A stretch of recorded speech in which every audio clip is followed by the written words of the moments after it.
Olá, amigos da Safras News. Eu sou o jornalista Arno Bach, falo diretamente de Porto Alegre com os consultores de safras e mercado Fernando Iglesias para o mercado de frangos e Alan Maia para o mercado de suínos. Na edição desta semana, para a Safras TV, nós iremos avaliar os cenários previstos para a avicultura e a suinicultura brasileira ao longo do segundo semestre.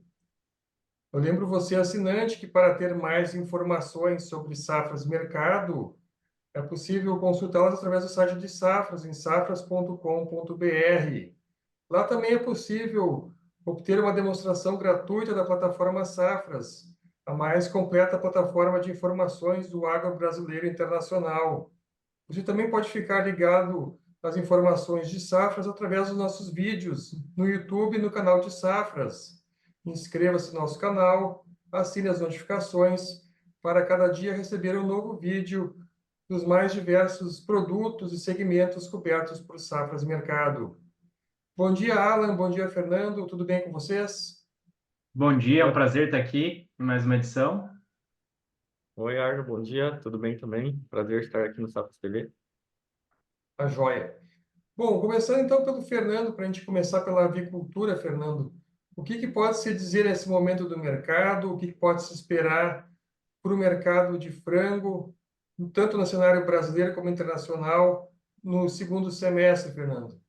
Bom, a questão da avicultura de corte brasileira é que nós tivemos alguns ajustes no alojamento ali, algumas reduções de alojamento previstas para os próximos meses. Isso ajudou a equilibrar, a recompor o nosso mercado interno. Então, os preços, nós tivemos um mês de março, mês de abril ali um pouquinho mais complicados, fevereiro também, mas depois disso, a partir de abril, ali da segunda quinzena, a gente começou a ver realmente recuperação dos preços da carne de frango no atacado, recuperação dos preços do frango vivo no mercado paulista, o pintinho de corte também, experimentando alta atrás de alta no nosso mercado. Então, basicamente, o que nós estamos monitorando aqui no mercado, quando falamos assim do mercado brasileiro, é um bom momento para a avicultura de corte. Não por acaso, apesar de um comportamento de preços baixistas para o período, nós tivemos o melhor primeiro trimestre da história para a avicultura de corte nesse ano de 2024. Então, um desempenho muito favorável, muito positivo, com as exportações ocupando um papel central dessa movimentação. O Brasil aí hoje tem um tamanho de mercado nas exportações de carne de frango que fica em torno de 400 mil toneladas. Quando eu e o Arno começamos aqui na empresa, 15, 17 anos atrás, o mercado brasileiro aí tinha de tamanho de 200 a 250 mil toneladas.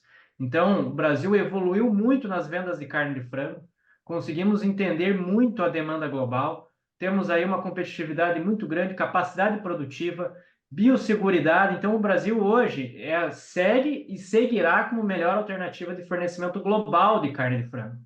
Então, nós temos aí uma posição muito privilegiada dentro do mercado. E já compartilhando minha tela com vocês, aí é muito importante nós mencionarmos esse aspecto também.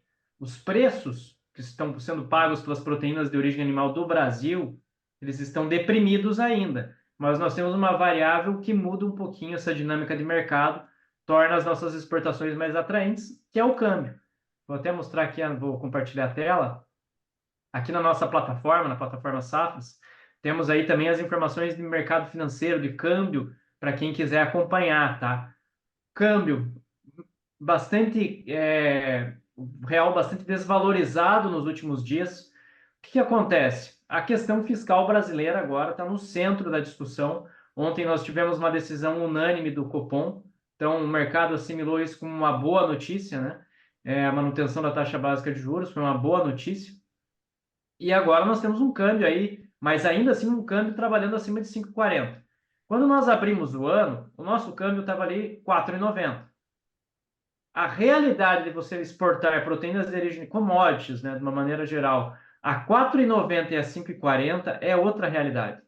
Tanto que o que nós estamos vendo é melhora dos preços do milho no Porto, que saiu ali de 59, 60 reais para trabalhar 63, melhora pontual ali dos preços da soja. Então, nós estamos vendo evolução no mercado de commodities, e isso também está respingando sobre o setor carnes. As proteínas brasileiras, que já eram muito competitivas, ficam ainda mais competitivas nesse ambiente, tem uma competitividade muito boa realmente, e o Brasil ganha destaque, ganha atração no cenário global, e isso vai trazer um segundo semestre muito bom em termos de exportação para as três proteínas. Como eu falei, carne de frango nós temos um tamanho de 400 mil toneladas mês, 200 mil toneladas é o tamanho das exportações de carne bovina, e em torno de 100 mil toneladas é o tamanho das exportações de carne suína. Agora, o nosso amigo Alan vai explorar muito bem essas questões que envolvem suinocultura, vai explorar também essas questões que envolvem as exportações de carne suína, que nós temos uma dinâmica muito interessante também para esse restante de ano. Bom, Alan, a palavra está contigo, então, Alan. Fala um pouco para nós sobre o mercado de suínos, o que se espera nos próximos meses, no segundo semestre, Alan. Vamos lá. Então, o mercado suíno esse ano com um cenário mais favorável, né? Se comparado aí desde 2020, 21, 22, 23, 24 é bem melhor, né, o cenário. Deixa eu compartilhar minha tela rapidinho aqui com vocês. Uhum. Aí tem visto aqui que a exportação brasileira, ó, o Fernando deu uma bela pincelada aí, né? Vai crescer esse ano, vai atingir novo recorde histórico. Cenário para o segundo semestre favorável, além do câmbio aí, que tinha um otimismo, né, em relação à exportação por conta da competitividade. Além disso, a Europa está perdendo mercado, né? O rebanho deles estão encolhendo, com preços muito elevados lá na Europa. Então, o Brasil já ia ganhar participação em relação à Europa.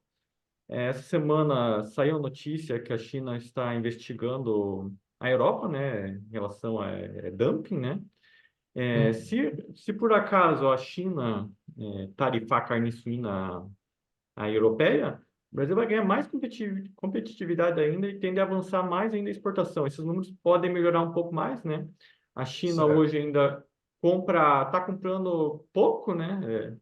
Chegou a comprar do Brasil cerca de 50 mil toneladas lá no pior momento da peste suína africana na China. Hoje ela está comprando em torno de 20 mil toneladas do Brasil. Caso ela compre nem que seja 10 mil toneladas a mais, essa exportação que hoje beira aqui entre 100 e 110 mil toneladas aqui mês, nessa banda aqui, poderia ir para faixa de 110, 120, que ajudaria muito no quadro da disponibilidade, e talvez a disponibilidade brasileira até caísse, né? Então, não, se por acaso acontecer esse ano, é bom, né? Mas creio que a China deve comprar mais mesmo a partir do ano que vem. A China já está com o rebanho já em processo de encolhimento, então é natural que no momento ela vá comprar mais carne suína no mercado mundial. E o Brasil tem grande oferta e preços, né? Então vai conseguir atender ela de maneira adequada. O grande competidor no mercado internacional que vai fazer frente contra o Brasil aqui é os Estados Unidos. Eles também estão com oferta elevada e preços bons. Então, esse é um fator a ser observado. Em relação à produção, a produção brasileira também vai atingir novo recorde esse ano, né? Está crescendo. O abate está crescendo de maneira bem discreta, como a gente vai ver a seguir, né? Posso até mostrar aqui já na sequência. Deixa eu pegar aqui minha apresentação.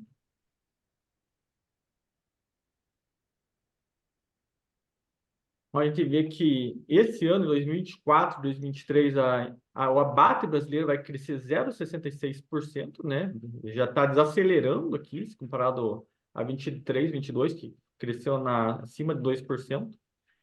Essa tabelinha, esse gráfico aqui mostra que o tamanho do gráfico aqui, ó, o incremento de abate que já é bem menor que nos outros anos. Ó, você vê que o crescimento, o tamanho da barra é bem maior, nesse ano aqui bem moderado.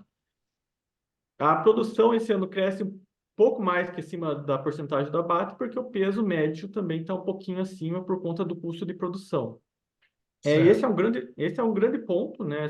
Também a ser citado, além da exportação forte, é o custo de produção, né? Custo de produção forte, fraco, aliás, né? Com milho, farelo, soja acomodando.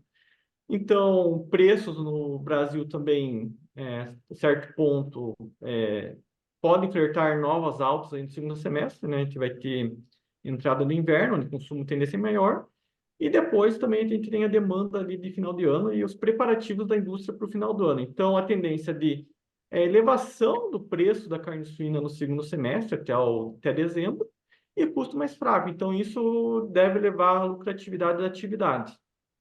O grande ponto de atenção em relação ao quadro aqui de disponibilidade, né, que está crescendo e a demanda interna, né? A gente tem preços da carne bovina competitivos, do frango também competitivos, né? Frango sempre é mais competitivo, mas sempre mais atrativo, né?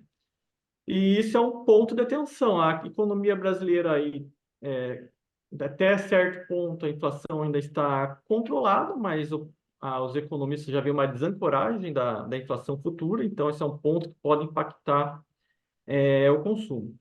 Eu vejo assim que o cenário é favorável para a suinicultura nos próximos meses, apesar do quadro de disponibilidade um pouquinho mais elevado. Aqui, indo para a questão de exportação novamente, né, tem visto que a China está comprando bem menos que nos outros anos, né? 2023 aqui ela participava com 37% do embarque brasileiro ia para a China, agora é 22%, essa percentual aqui já chegou à casa dos 50%. O Brasil é altamente dependente da China para os resultados de exportação. Esse dado aqui é importante, que mostra que o Brasil está conseguindo diversificar bem, né, os destinos aqui. Então, caso a China ou outro player aqui diminua as compras, que eu acho difícil também, né, o Brasil não sentiria tanto os impactos negativos no mercado interno, né? Então, mais importante é isso. E outro ponto favorável aqui é Filipinas, ó. A Filipinas, aqui até uns anos atrás, ela nem participava da importação brasileira, com volumes ínfimos. Hoje ela já é o segundo maior importador de carne suína brasileira. O que acontece é que ela não conseguiu reconstruir o seu rebanho após a peste suína, né? A peste suína africana lá em 2018 ainda. Ela conta com poderio financeiro menor que a China, então esse é um que leva, né, esse menor reconstrução do seu rebanho e necessidade de compras. Além disso, ela comprava anteriormente bastante da Europa, ela está deixando de comprar uma parcela da Europa, está migrando para outros destinos, para outros players, outros mercados, e o Brasil está se beneficiando disso aí. Além disso, está rodando o mercado que a Filipinas está renegociando a abertura de novas plantas no Brasil, que poderia levar a ampliação, uma percentual ainda maior, né, de elevação aqui nas compras. Hoje ela compra entre 10 e 15 mil toneladas mensais, e se chegar a uns 20 mil toneladas mensais, é bem benéfico para o Brasil aqui. Então, fecho aqui a minha... Só uma questão, voltando um pouco nesse quadro. Recentemente, a Rússia divulgou que poderia voltar a importar mais carne suína do Brasil. Como é que está essa questão? Há realmente espaço para a Rússia aumentar as compras? Antigamente, anos atrás, o Brasil era totalmente dependente da Rússia na exportação. Uhum. Hoje, a Rússia tem uma participação bem menor nas compras brasileiras. Como é que está essa questão envolvendo a Rússia para os próximos meses? Ela pode comprar mais no Brasil de novo ou não? Eu creio que seja muito difícil a Rússia, né, ampliar compras no Brasil, né, porque hoje ela é superavitária na produção, inclusive com essa questão da investigação que a China está fazendo para a Europa, tem bastante gente no mercado falando que até a Rússia se beneficiaria de vender mais para a China, né? Então, a Rússia, ela até abre as cotas, né? Fala que vai comprar mais, mas caso emergencial, acontecer alguma coisa lá, tipo, que ela também sofre com a peste suína africana, né? Eventualmente aparecem uns Sim. casos até perto de granjas comerciais. Então, caso aconteça alguma coisa mais séria e tenha um impacto no seu rebanho, produção, ela viria comprar no Brasil. Mas, por enquanto, eu não vejo como ela comprando muito mais no Brasil, não. Certo. Também quero citar uma questão desse quadro que é muito interessante, que é o Japão. Tá, o Japão é um mercado muito importante para o Brasil nos próximos anos, que envolve também a parte de carne bovina. O Japão e Coreia do Sul são dois mercados que, tanto para importar carne suína quanto carne bovina, eles exigem o status livre de aftosa sem vacinação. Então, o Brasil trabalha firmemente para conseguir que todo o rebanho de bovinos do Brasil seja livre de aftosa sem vacinação, tanto que a última vacinação prevista aqui no Brasil, ela está prevista lá para 2026. tá? E Japão e Coreia do Sul são dois mercados que remuneram muito bem. Então, o aparecimento do Japão nesse quadro dos grandes importadores de carne suína é uma excelente notícia. Quando nós abrimos o mercado japonês para carne suína brasileira, para vocês terem ideia, nós tínhamos embarques aí de 300 toneladas mês. Para quem Uhum. sabe, quem conhece o setor carne, sabe que 300 toneladas é quase nada, né? Hoje nós temos um tamanho de exportação que é mais de 5.000 toneladas mensais. É um mercado que remunera bem, é um mercado muito bom e abre uma perspectiva muito favorável para o Brasil aí em relação à venda de proteínas de origem animal nos próximos anos. Então, é um mercado que no médio e longo prazo pode trazer, pode render ótimos frutos aqui para o Brasil, tanto para carne suína quanto para carne bovina. Mercado esse que o Brasil já está muito bem consolidado na carne de frango, né? O Japão já figura entre os grandes compradores de carne de frango do Brasil há muitos e muitos anos e também tem tudo para avançar aí nas compras de carne suína e carne bovina. Certo. Além disso, no quadro aqui da exportação de carne suína brasileira, tem o México, que México em maio ela comprou mais de 5 mil toneladas. Ela não chegou a entrar nesse quadro ainda, né? Mas mostra que o Brasil está conseguindo entrar em mercados que anteriormente eram difíceis, né? México ele tem uma questão logística ali para os Estados Unidos bem fácil, né? O país vizinho, passa a fronteira já está ali. Então, enquanto o Brasil tiver preço, que essa questão cambial também favorece, o Brasil pode até ampliar vendas aí para o México. Então, tem México, Japão, esses países asiáticos em geral, né? Então, o Brasil tá conseguindo capturar bem, né? A participação do mercado aí no global, né? Falando. Então, é isso. A Europa tende a perder mais espaço ainda e Brasil e Estados Unidos aí brigando na exportação, né? Então é favorável. E China, que esse ano eu creio que não vai comprar muito mais, que já está comprando, mas o mercado lá está ajustando, né? Caso dê um boom de preços lá em 2025, ao longo de 2025, o Brasil pode ampliar mais ainda em 2025, né? Então, cenário realmente favorável aí para o Brasil. O que acontece é que o Brasil não Certo. pode perder a mão na produção, né? Tendo em vista que nem o consumo pode ser afetado aí caso a inflação suba muito no Brasil, né?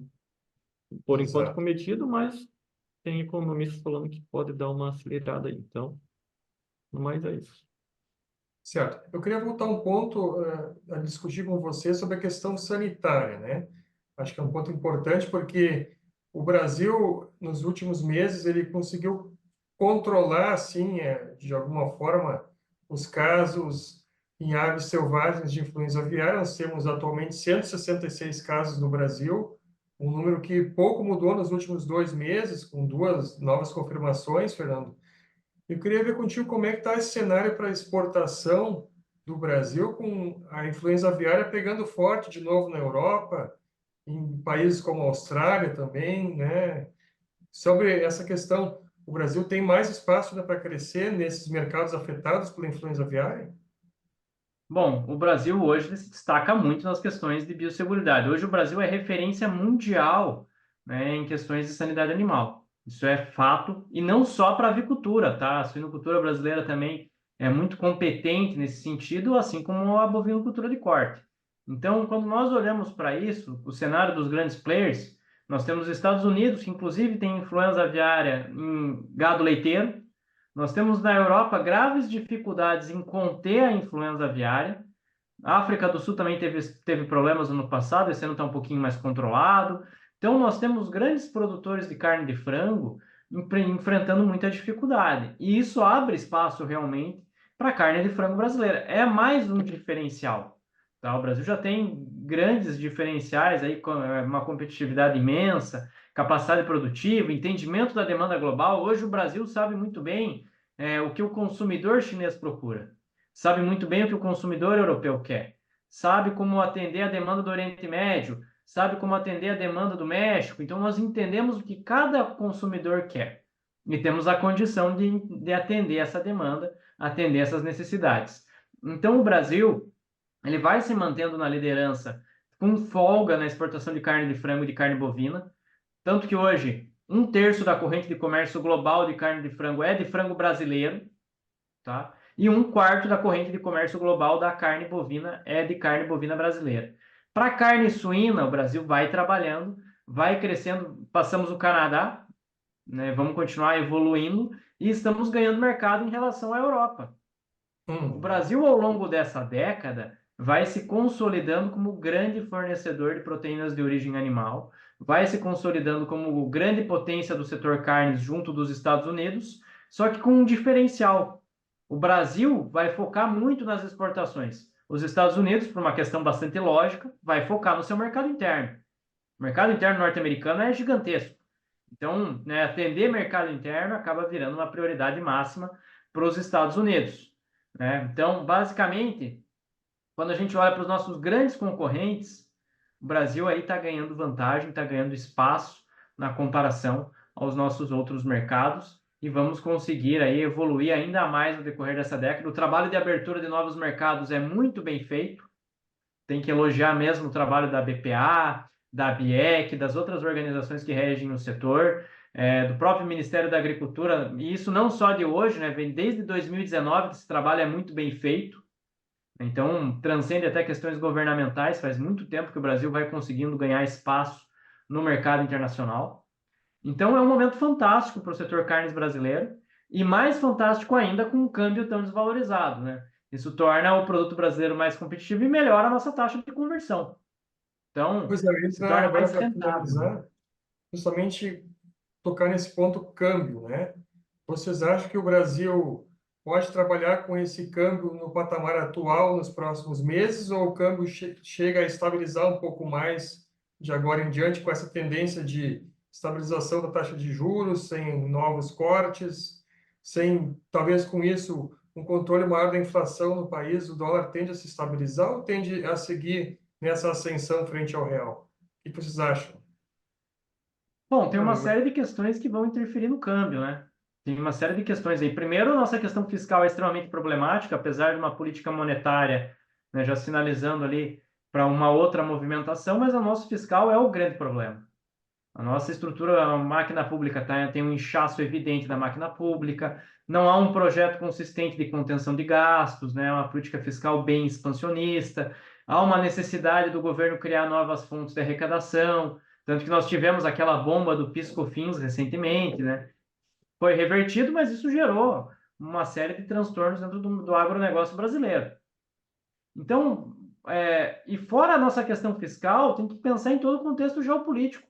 Tem eleição nos Estados Unidos, tem o conflito no Oriente Médio, tem guerra lá na região do Mar Negro. Então, tudo isso pode gerar volatilidade. E quanto mais volatilidade no mercado internacional, quanto mais nervosismo no mercado internacional, menos complacente o mercado fica com a nossa questão fiscal. Então, o dinheiro sai do Brasil, vai buscando outros mercados. Então, basta uma bomba explodir num lugar que não deveria, basta uma tensão ligada à eleição nos Estados Unidos, que a gente pode ver, sim, o real mais desvalorizado do que ele está agora. O Alan, quer complementar essa ideia, esse raciocínio? Acho que está perfeito. Aí, além no interno, ainda tem mais um ruído que é o troca do presidente do Banco Central, né, em janeiro. Então, até lá vão ser ventilados nomes, né? E talvez isso crie uma volatilidade ainda maior para o câmbio, né? Além de tudo fiscal brasileiro, aí as dúvidas porque o governo já começou a tentar dar uma sinalização via diálogo que vai tentar achar corte de gasto, mas enquanto não é posto em prática, é difícil o mercado acreditar, né? E o câmbio dá uma acalmada. Mas é isso. Tá joia. Bom, eu agradeço a participação do consultor analista de suínos, Alan Maia, e do consultor analista de frangos, Fernando Iglesias, na edição de hoje para a Safras TV. Eu lembro você, assinante, que para ter mais informações sobre as redes sociais de Safras, que estão aparecendo na tela e também na descrição desse vídeo, você pode também, lá na descrição desse vídeo, obter mais informações sobre os cursos previstos por Safras e Mercado ao longo do restante de maio e nos próximos meses do ano. Alan, Fernando, muito obrigado pela participação de vocês para essa edição da Safras News TV de hoje. Um grande abraço e até uma próxima oportunidade. Um abraço, Grande até abraço, foi um mais. prazer participar.